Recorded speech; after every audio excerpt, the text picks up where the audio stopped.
अहम खबर है कराची के ताजिर मीर रज़ा अली के कत्ल केस है। जामे कराची के फॉरेंसिक लैब में डीएनए के लिए 6 सैंपल मौसूल हो गए हैं।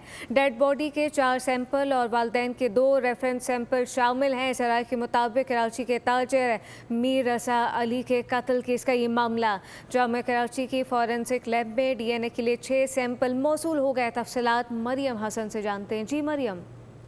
देखिए, बिल्कुल 6 सैंपल जो हैं वो डीएनए के जामिया कराची की फॉरेंसिक लैब में आज जमा करवा दिए गए हैं। 4 डेड बॉडी के सैंपल हैं, जबकि 2 सैंपल जो हैं वो वालिदैन के रेफरेंस सैंपल हैं। तकरीबन 2 रोज में जो है इन सैंपल्स की बाकायदा तौर पर तशख़ीस हो सकेगी, जिसके बाद रिपोर्ट जो है वो 2 रोज में मौसूल होगी। रिपोर्ट्स के बाद ही इस चीज़ का तयन हो सकेगा कि ये जो बॉडी है वो मीर रज़ा अली की है या नहीं। डीएनए रिपोर्ट के बाद जो है वो हतमी तौर पर जो है इसकी तस्दीक की जा सकेगी।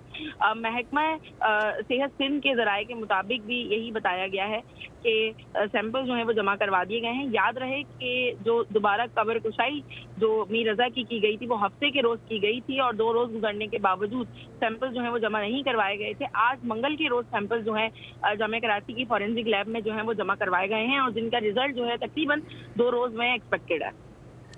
मरियम हसन अपडेट कर रही थी, आपका शुक्रिया।